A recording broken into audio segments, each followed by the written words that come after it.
All right, good evening. Welcome to another edition of The Other Side. I am one half of The Other Side, Justin Spears, joined as always by Mr. Mike Margison. Mike, what is going on this evening, man? Not much. I'm exhausted, actually. I mean, like we're Yeah, back in this, the full swing of things, and I'm yes, beat. we, as most of you probably are aware and know, are teachers and started back to school this week. We are both coaching sports at this point in time as well. So, very tight schedules, but have no fear. We will make time to always get a new episode out for the listeners because, at the end of the day, this is a passion of ours. Is something that we enjoy doing, and it's never too much to try to make time to get an episode in. And so, as we always do, just want to very, very quickly run through the different ways in which you can gain access to the show. You're always encouraged and able to listen to us live as we record. We do that through Google Hangouts and YouTube channel. We try to seed the link out to that at least a half hour before the show. I'll usually try to post when we're going to be going live on a particular day because our schedule is kind of hodgepodge, and so some nights or some weeks we're recording on like a Monday, some night or some weeks it's a Wednesday. So tonight we're recording on Wednesday, and you can access that through our YouTube channel. Excuse me, our YouTube channel, Mike Justin, or you can just search The Other Side with Margison and Spears on YouTube. In addition to that, you can get the show on demand through iTunes, Google Play, the Spreaker radio app, which is a radio app that you can download through the Google Play Store or iTunes. We always seed all of the shows out through those formats. You can just search The Other Side with Margison and Spears to get access to our catalog of shows there. You can go back and listen to all of the previous shows in the archive there. In addition to that, we are a part of the Cerberus Radio Network, an online media group with other shows that are produced on a weekly basis. We have Suzanne Sherman in the Wasatch Report. She does a show with Mark Kreslins out of Oklahoma. He does some great work called The Mark and Suzanne Show.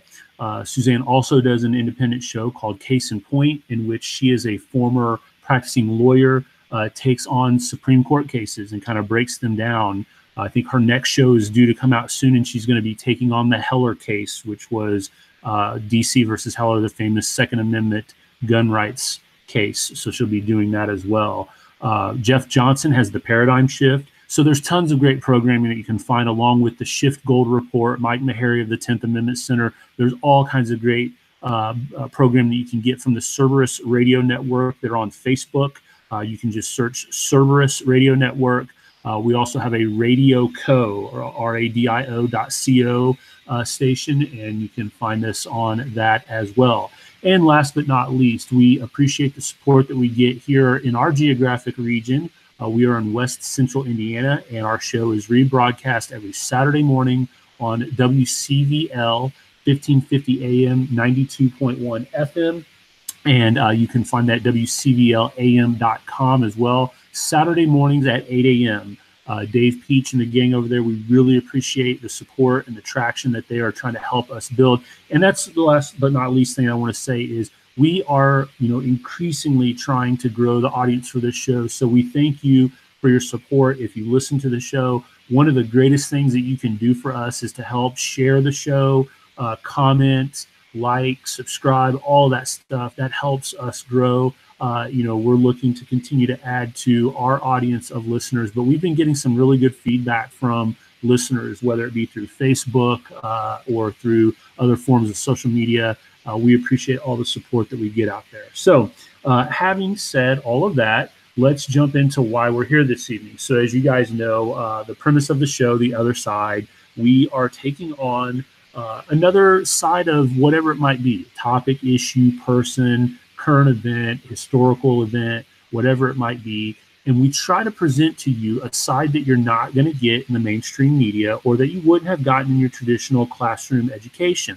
And we make it a very big point to say we're not trying to convince you to think a certain way. but just to think about this from a different perspective. And maybe if you are set in your ways of how you think about it, whether you're on the right or the left, hearing this different presentation will hopefully encourage you to be open-minded and just consider it from a different point of view.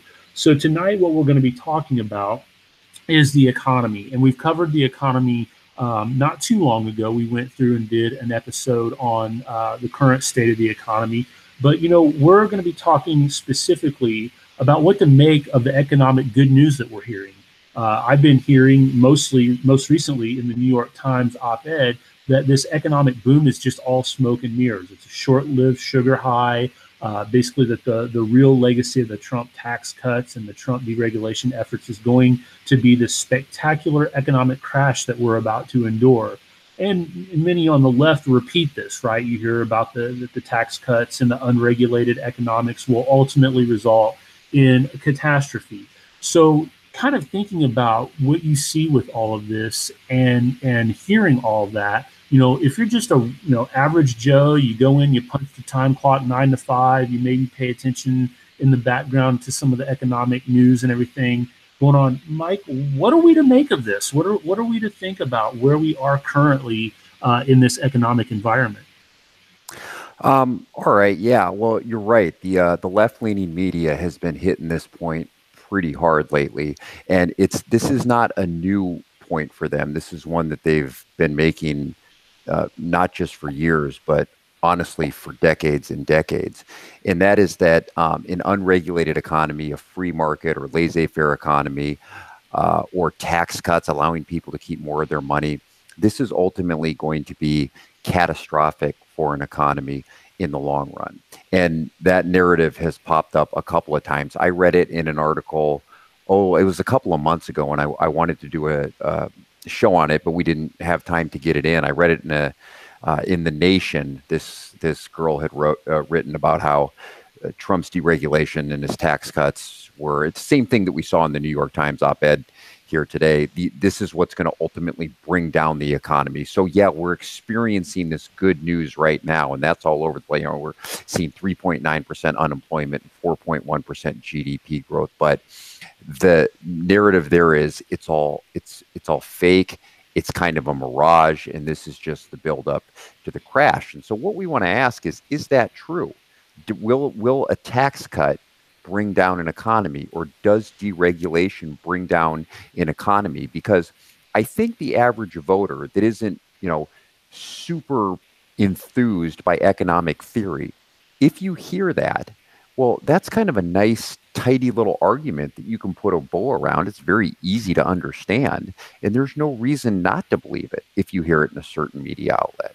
And I think that the narrative goes, I don't want to put words in the mouths of leftists, and I'm trying to understand exactly what their argument is. But I think the narrative goes something like this: all of this big economic activity that we're experiencing now, right? This 4.1% growth that we're experiencing.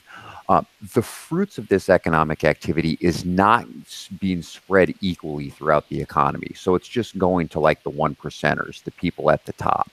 And while we are seeing all of the production happening and the people working, and that's given us the low unemployment rate, and everything kind of looks good right now, in the end, when the veil's pulled away, the average American didn't really share in all of that, in that economic boom. So they don't even have the money to purchase the products that they had been producing here in these previous years. And I think that's what the left is saying. This is what brings on the economic crash. You have a screeching halt to consumption.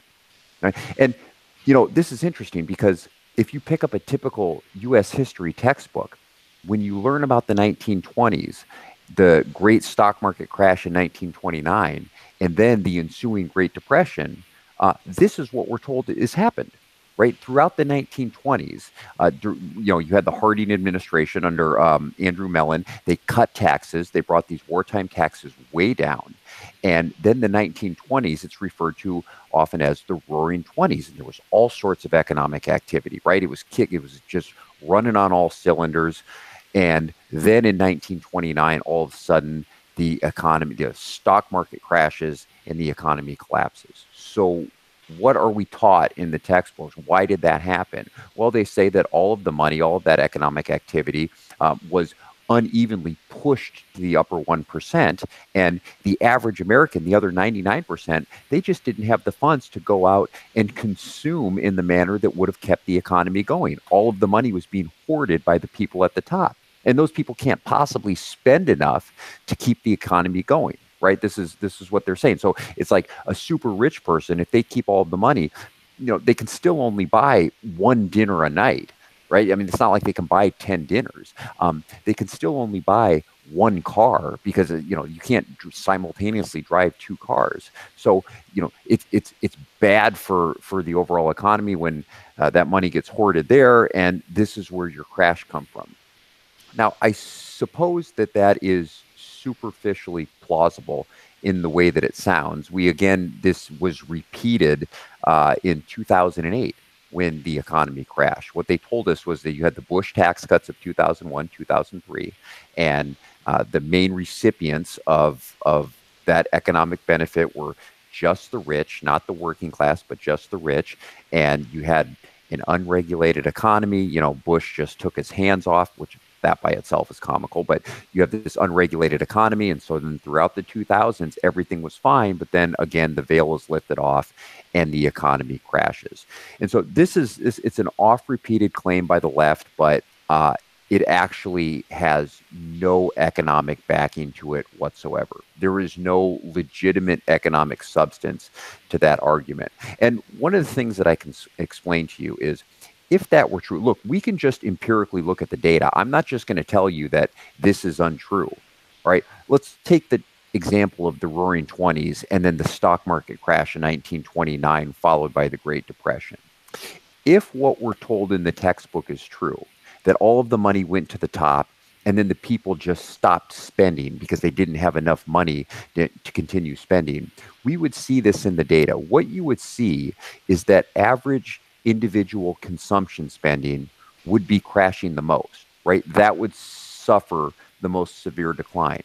And the numbers just don't play that out, right? Not at all, right? We would expect to see the biggest decline, people buying fewer pairs of jeans and toothbrushes and sandwiches and, these non-durable goods that people just use. If we believe the story, all of a sudden they didn't have money and they couldn't buy these goods, and that's what crashed the economy. But the data doesn't show that. Consumption spending, it did drop off, of course, secondarily, but that wasn't what caused the economic crash. When the economy actually crashed, consumption spending was fairly even, right? It's business spending and capital goods which dropped off the most in spending. We saw the exact same thing happen in 2008, right? If we were to believe this narrative that we hear from the left, what we would expect to see is that people just, the average American wasn't making all of that money that we saw, generated throughout the 2000s. It was all going to the upper 1% in this unregulated economy. And so what we'd expect to see is that consumption spending numbers dipped the furthest, and they didn't. Bob Murphy actually, he had a great chart on this, and he lined up four sectors of the economy. He lined up the consumer sector, just normal retail sales. He had like manufacturing goods, construction goods, and something like durable goods too. And if you were to believe that line, then you would expect to say retail sales, because people don't have money and now they can't spend. That's what we're told. That would be the largest drop. And of the four, that was actually the smallest drop, right? In 2008, it was construction, which dropped the most, followed by non-durable or manufacturing, and then non-durable goods. And consumption spending actually fell the least. So the argument that they're making is simply just not backed up by the data. And one of the biggest problems here is that argument has no grounding in any type of economic theory. And I think it's really, really important for people to ascribe to at least some or one economic theory, or at least understand economic theory. And this is where I think the Austrian economic theory of the business cycle is something very crucial for everybody to learn. It's very easy to understand. And I know when I use terms like economic theory, a lot of people just might kind of roll their eyes and tune out. But when I talk about the Austrian school of economics, this doesn't have anything to do with Austria, the country, or their economy. This is just a school of economic thought which began in the 1800s, and the pioneers behind this, they happen to be Austrian. And what they were very adept at was explaining why the economy was doing what it was doing. And the Austrian School of Economics, it goes just beyond, ups and downs in the economy. They talk about, money and interest and labor markets and everything else. But I think that their most important contribution to the field of economics is explaining the boom and bust cycle in economies. Why do you have an economy that goes way up and then all of a sudden crashes, right? Why did in the 1920s, why did the economy go way up and then crash in 1928? In the 2000s, why did the economy go way up all the way to 2000 and then crash in 2008? And then why? Look, here is something that I actually agree with. I agree that we are facing a catastrophic crash. I do believe that that's going to happen. I don't think the left is wrong about that. I just think that they're wrong about why it's going to happen, right? What the Austrians have been able to spell out, and they do this very, very simply, step by step, is the reason that the economy crashes is because there is something unnatural about the boom, right? There is a fault in the boom, not necessarily in the crash. The crash is to be expected, but something unnatural caused the boom. And what they say, what they've been able to deduce is whenever a government, and it doesn't have to be a government bank, but this is usually the case, whenever a government and a government bank ends up printing more money, just kind of creating more money as they're prone to do out of thin air, that extra money gets spent in a way that is going to actually end up creating the crash. So I'll explain to you how this happens. As an example, in 2001, we were facing an economic recession because the dot-com bubble had crashed in the year 2000. And then, unfortunately, we had the 9/11 terrorist attacks. And so the economy was kind of slumped right then. And what our Federal Reserve Bank did, right? This is the government bank. What the Federal Reserve Bank did was they decided to print a whole bunch more money to kind of stimulate the economy, right? Just print it up, make it happen. And this money ended up getting channeled into industries where consumers didn't necessarily demand the things that were being produced, right? They were being produced because the money existed, right? It had been printed. So it like literally out of thin air. It didn't exist before, and it existed now. And where did it get channeled in the 2000s? Well, it got channeled into housing. So you had all these new housing tracts being built. You had people buying houses and flipping houses. You had people going into the construction industry. And then, from that, you had capital goods industries. People had to make more saws and drill presses and, nail guns and everything else. And all of this caused a boom in the economy. But in the end, there weren't that many people who actually wanted houses, right? That money had been printed out of thin air. And when that gets exposed, when you have built all of this stuff and then nobody is there to buy it, that's when you see the crash. That's when all the construction workers get laid off. That's when all the people who were involved, making all these extra saws and drills and, whatever, that's when they have to get laid off. And all these people who previously have work, they got laid off. But why did this happen in the first place? It happened because of this foolish monetary policy that our government engages in all the time. They printed a bunch of money and that money got channeled in the wrong way. We see the exact same story in the 1920s, right? I mean, in late 1920s, you started seeing signs of the economy beginning to slow. So what did the government do? They turned to the Federal Reserve Bank and they said, hey, crank out some more money. They did. This lowered interest rates. This got businesses to kind of keep the sugar high going. They produced a bunch of things that nobody actually wanted. And then when it turned out that nobody was going to purchase these things, well, what happened? All of those people who were involved in the production of it ended up losing their jobs.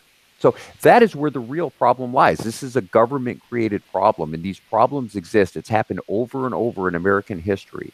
When the government creates money, right, money that just came out of thin air, it will get channeled into some sector where there is no commensurate consumer demand.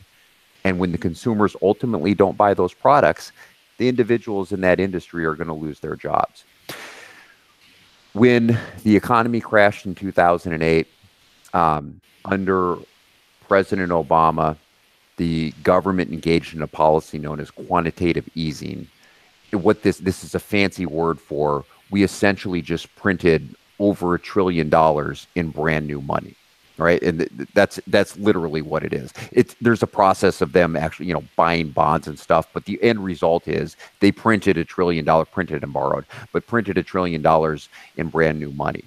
And that money is currently in the process of getting channeled out. A lot of it has gone to debt, and I've talked about this before. I think that's where the next big crash is going to come from. It's going to be a debt bomb. But that money has gotten channeled out into areas where there is no commensurate consumer demand. So I do think that there is going to be a crash, but it's not because of the tax cuts. Right? That just doesn't line up. That doesn't happen. It's because the government prints money when they should just let recessions happen, when they should just let businesses regroup after they've made forecasting errors, when they should let people become unemployed for a certain period of time as industries figure out, okay, the consumers don't want this, but they do want to purchase this. And there's a painful period there, but people will regroup and they will get channeled into other areas of work. But that's what an economy does. There are natural kind of ups and downs, and these recessions are very normal correction methods. But when you experience a recession, if you experience a recession and what you do is you print a whole bunch more money to kind of save it, just to get people spending, well, all you're doing there is you're sowing the seeds for the next recession. And that's what they did in 2008. That's what I think we're going to face here in the near future. But unfortunately, Justin, I think what's going to happen is it's going to get blamed on the Trump tax cuts because that's just a lot easier for people to kind of understand and grab onto, and you don't have to think about it too deeply. And you can kind of point to CEOs, or you can kind of, you can point to Trump. Enough people don't like him, just say it's his fault. People go, yeah, it's his fault. And then they're going to be, poof, ousted. And we're going to see a whole bunch more government and a whole bunch more socialism.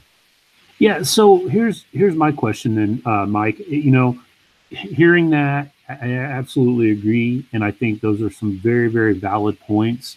But imagine that I work at just a middle of the road factory in middle America.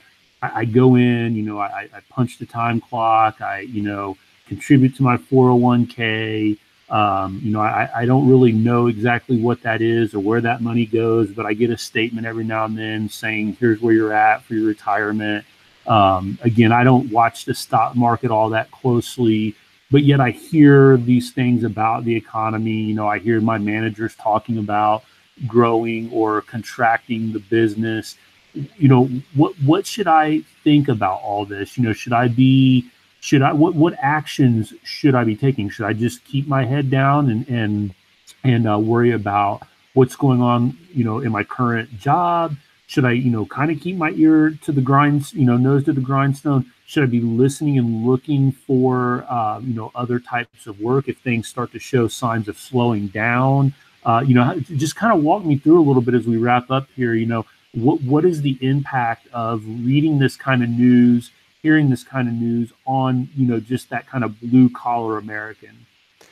Yeah, I mean, that's a tough one because it's hard for anybody to forecast, what's going to happen to their job in a year, in 2 years. Is it going to be there? But I do think that is something that people should pay attention to and to a certain extent worry about.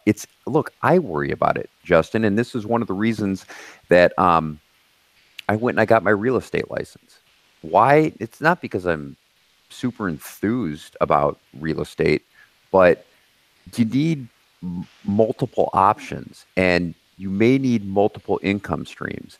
You need multiple skills. I mean, it's easier. It's easy to say, hey, just go out and make more money. But yeah, you want to think about not necessarily channeling yourself into one area, because if that is an area that takes a dive, let's say that there is a new administration and the steel tariffs are lifted, and a good deal of the steel production here domestically ends up going over to China. Well, then there's going to be people in that industry who have lost their jobs, but you want to be you want to be skilled in another trade. Even if that's, I think it's valuable to go to night classes and learn HVAC or mechanics or whatever. But yeah, I do think that you should have multiple options available to you in case the economy does go south, so that you're not kind of just stuck into one hole that you're not able to get yourself out of. Did that answer it all right? I'm not sure if I went where you were looking. No, yeah, absolutely. I think that's, the message that we would have to, if somebody happened to stumble across this or, hear it. And again, putting yourself into that position of, that blue collar type worker. Hey, I don't know a lot about economic theory. I know what I've heard in the media and maybe what I remember learning in economics class or what have you. So if I'm hearing this, I'm just trying to figure out, like, okay, what am I to make of this? And I think that's absolutely a vital point right there that you're making when you talk about going and learning skills, making yourself as much of a weapon, for lack of a better term, as possible, so that if your industry does get hit by a downturn and your business does have layoffs or a contraction of hours or whatever it might be, that you don't find yourself in a position where you go, I only have this one skill. If you have the ability to be able to market yourself in another career field or something similar related in the one that you're in now, that's the best way of helping to insulate you from any kind of economic downturn. Now, on the other side as well, I think we would say, and again, this isn't something that you're going to hear a whole lot of if you just get the mainstream media perspective and things like that, is they're going to attack Wall Street. That's their narrative, right? But Wall Street can be your friend if you're paying attention to what's going on and making sure that you're diversified in your portfolio. You don't have to have a certified financial planner on your payroll to be doing well in the market, with investments and things like that. You can have people handling that for you, or you can look to doing that yourself. Now, that's going to take some work, but again, if you're trying to just keep ahead of the curve here with what's going on and insulate yourself from any kind of economic downturn, because I think, as you said, Mike, it's coming. It's just a matter of when and how severe will it be. The better that you're paying attention to what's going on and not necessarily looking to point the finger of blame at somebody, but positioning yourself as best as you can for what the outcome is going to be. That, I think, is where the direction and focus should be for middle class America. Yeah, I think that's a great point, and that's something where I think the average person, you kind of want to think about now, like, am I able and willing to take on two jobs if that should happen? And look, I will tell you, there will be retail and consumption jobs available even when the crash hits, because, like I said, that's not what causes it, right? It's the crash isn't caused because consumption has come to a screeching halt. That's not at all what it is. People are still going to the stores and they still need food, and they're still buying this and that. So those jobs will be available. It's just a question of whether or not you're going to want to take them. But yeah, make yourself as marketable as possible. And I think you bring up a good point there, Justin. By doing this, what you can do is you can tune out politics for a second, because I think when one of these bad economic turns happen, people kind of circle their wagons around whichever outlet is more favorable to their views, and then you just start stewing mad no matter what. Right? If you're a leftist, you're going to get mad blaming Trump, and are you really actually ever doing anything, or are you just mad? Or if you're on the right, you're blaming Sanders and socialism, and that's the direction we're going, and you're going to drive yourself nuts. When there are steps that you could be taking, look, just close the doors around you and take care of yourself and your family, and be willing to work, get another skill, get another trade, and take care of yourself. I mean, this isn't like a third world banana republic where if there's an economic crash, 90% of the country goes unemployed. Most people are going to end up all right. You just have to know what you're willing to do and what you're good at. Yeah, absolutely. That's a great point that you make there. So, all right, that's going to wrap it up for our radio audience. Those of you that are listening on WCVL AM 1550 again, we thank you for tuning in this week. Next week's show, we're going to be talking a little bit more about the left and the right and what are we to make of where we are with this political spectrum today and just the divisiveness that has arisen in our country and what should we really be working toward? What should our goal be in communicating our worldview to others around us? So we're going to pick that up next week. Thank you for tuning in this week. For those of you that are listening live on YouTube, we will continue the conversation on the other side.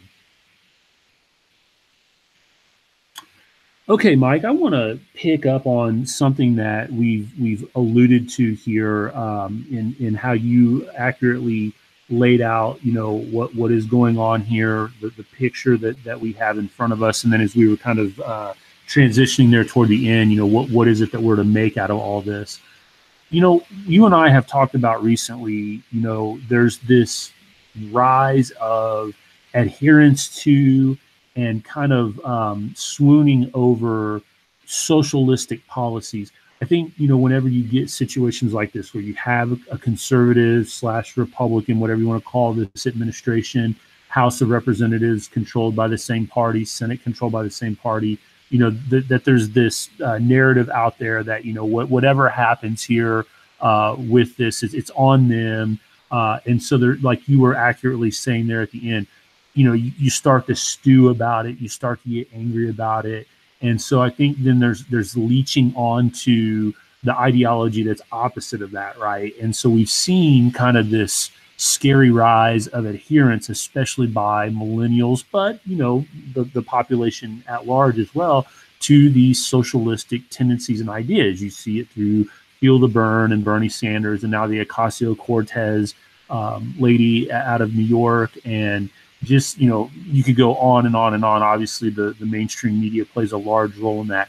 So I guess what I want to ask is why is that being so much adhered to? What is the appeal to the socialist message? And I guess maybe if you could, in like a nutshell, give us an overview of kind of what their main talking points are. What is it that they're trying to build traction on? Okay, well, let me ask you this, and I don't mean to put you on the spot, but just as a rough estimate, if you were to, let's say, add up all of your doctor bills and then all of your college tuition bills over the last, 10 years, what kind of number do you think you might be looking at?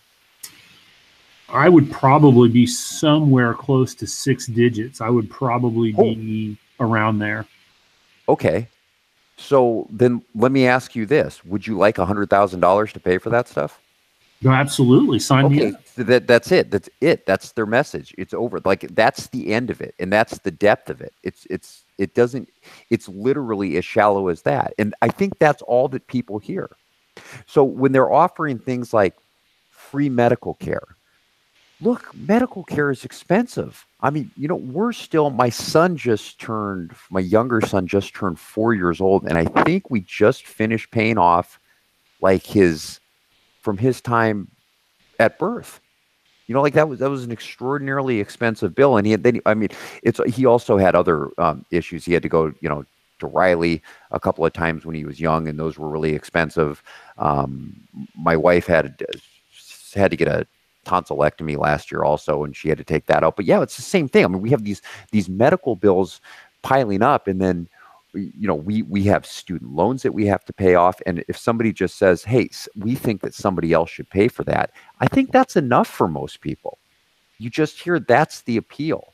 And yeah, I mean, if you're talking about a 6-digit number, and that's probably not abnormal for the typical American when you add in these things that are these things that take up the vast majority of your earnings. Medical care and college tuition are two of the big kickers. I mean, it would pretty much be housing and car, and that rounds out your top 5.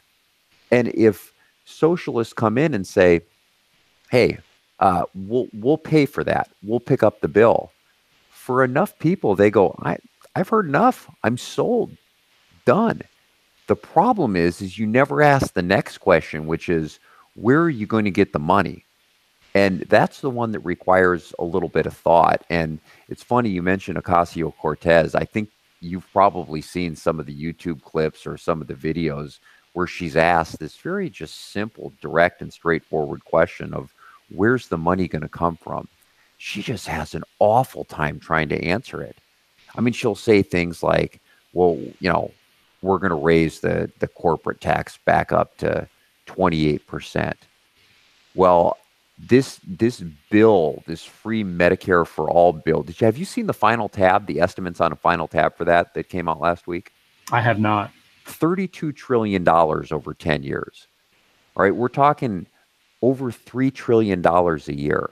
Now, total federal spending right now is about $4 trillion a year. So we're talking about doubling federal spending, which means you're going to have to. So, in other words, increasing the corporate tax rate by 12%, that's not going to move the needle at all. I mean, that's like spitting in the ocean. It's not going to do anything. We're going to, some of Bernie Sanders' proposals were, we're going to have this medical device tax and this little tax and that little tax. None of this even comes close to covering what these bills are going to be. And you know what? When the government can't make due on their bills, you know what they do? They print the money. And when you end up printing the money to pay bills, you know who you end up like? Venezuela. Hyperinflation spiraling out of control. People have dollars in their pockets that are no longer worth anything. And it's gotten so bad on that country. I mean, we did a really good episode on Venezuela a while back. But you remember there were people who were breaking into the zoo to steal animals to kill and cook and eat because they didn't have any food. Now, I'm not saying that that's definitely right around the corner, but that's what happens if you just take these proposals by Ocasio-Cortez or Bernie Sanders, when they tell you we are going to pay for your medical care, everybody's, and we're going to pay for. By the way, this $32 trillion over 10 years, that doesn't even include college tuition. That is just Medicare. They're going to do both of them. It is this, so that doesn't even include it. But when people hear that, I think too often they just go, "All right, sign me up." And all it takes is 5 extra minutes of just running some numbers and thinking about, okay, where really is this money going to come from? And then the whole narrative falls apart. It's just, I don't know if people are willing to. Go ahead. Sorry. I was going to say, I just don't know if people are willing to put in that extra 5 minutes. Well, that's exactly what I wanted to kind of wrap up and conclude with here is, so, okay, you've got an emotional appeal to a very emotional topic. You've got what sounds like a good solution, but obviously, as you just pointed out, very shallow. So going back to basically, what we're talking about in all of this episode and really what this whole podcast is all about, we say we're trying to encourage you to think. That requires effort. That requires action. It requires you picking up resources and spending some time reading through them and thinking and reflecting on them. And as you said, it shouldn't take more than 5 or 10 minutes to look at the merits of this proposal and say this thing is doomed to fail from the start. But yet so many, and not even just the hardcore socialists, just middle Americans that catch the news snippets, just the chyron at the bottom of the news media, things of that nature. They're buying into this hook, line, and sinker. And the kids that hear this then regurgitated, they're getting angry, they're getting emotional, they're buying into this. So I guess what I want to kind of wrap up with here, and I think this will be a good springboard into what we're going to talk about next week, is what can we do? And by we, I mean those that clearly see, the faults in this.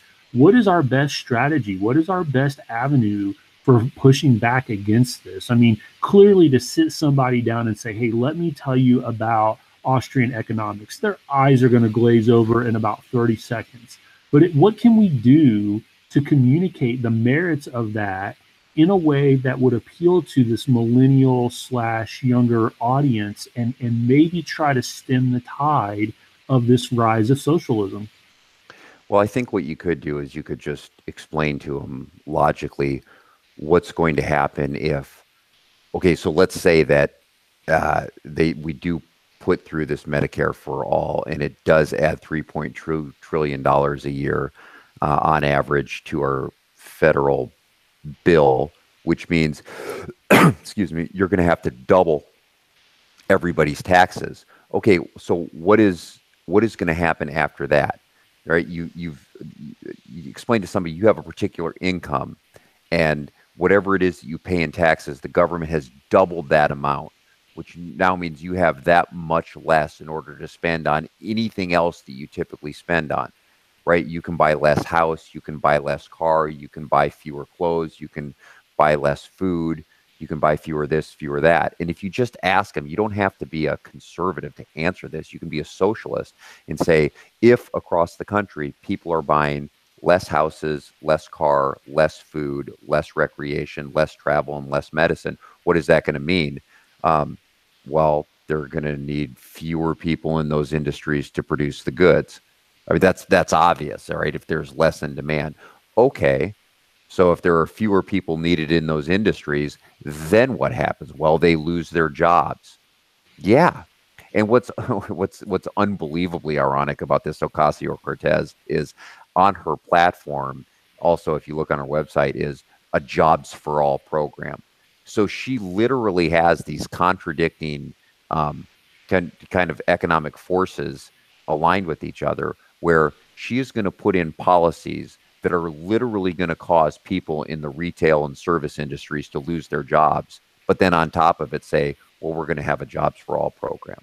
Well, if you're taking all of these jobs away from people, where are you going to generate the tax revenue to now support all of these new unemployed people and support the Medicare for all and support the now free tuition? And I think, again, how long has this been? This hasn't been but a couple of minutes we've been talking about this.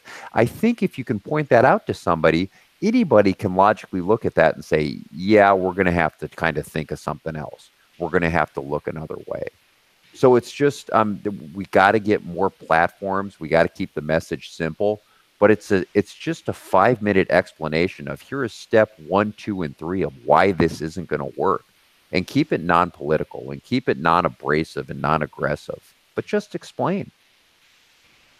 Yeah, I think that's really important point that you make there too at the end about, removing the politics out of it. Also, removing the emotion from it as well, because, you know, I've had conversations with people that, would fall into this kind of social welfare program, adherence. And, it doesn't really matter how aggressive or laid back you get. It just doesn't take long before it just, divulges into just pure raw emotional arguments. There's just no logic to it at all. So I think the more that we can, uh, come at the situation, not defensive, not aggressive, but just, matter of fact, explaining it as you accurately pointed out there, that's probably going to be our best option here, and obviously we can't, get everybody to adhere to what, it is that we say, but I think we definitely have to make a more concerted effort to fight the fight and, let people know and understand that, look, this is pie in the sky. You talk about setting up for failure. Yeah, I mean, I just see Venezuela and what's going on there. And it is frightening to think that someone can see that on the world stage as an example. Look, Venezuela should by all accounts be one of the wealthiest nations on the face of this earth. They're loaded in natural resources, including oil. They're well positioned with a port. They've just got tons that should be going for them, yet they just are in an abysmal scenario right now, and just so little credence is given to. And of course, those on the left will say, well, that's not true socialism, just like we say that this isn't true capitalism. But I tell you what, if that's not true socialism, I don't know what is. I just don't Yeah. know how you could defend anything else other than that as being socialistic. Well, which else would it be? I mean, so what then is it Cuba? That's not a beacon of economic activity. North Korea, the former USSR, Maoist China. Like which one is true socialism? Because Right. they say that about every failing economy, every economy that has failed under socialism. They say, "Oh, that's not true socialism." All right, well, which one is? Because Right. Yeah, exactly. they all end up the same way. Total chaos. Yeah, no doubt.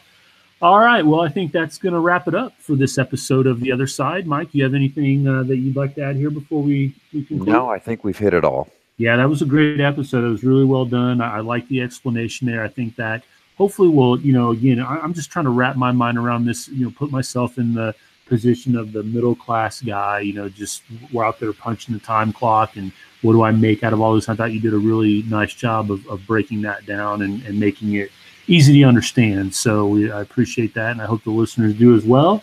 And again, as I said earlier, next week we'll kind of be taking on what should our roles be as liberty-loving people? Even those on the left and those on the right that claim to be about liberty and freedom, oftentimes, we'll get sucked down the party path in this two-party system that we have here in the United States. So we're going to kind of tackle that from a different perspective. We're going to talk a little bit about what our goals and methods should be. That's why I said I think it's going to build a lot off of what we talked about here at the end of this episode. So I hope you can join us next week. Until then, you have now heard The Other Side.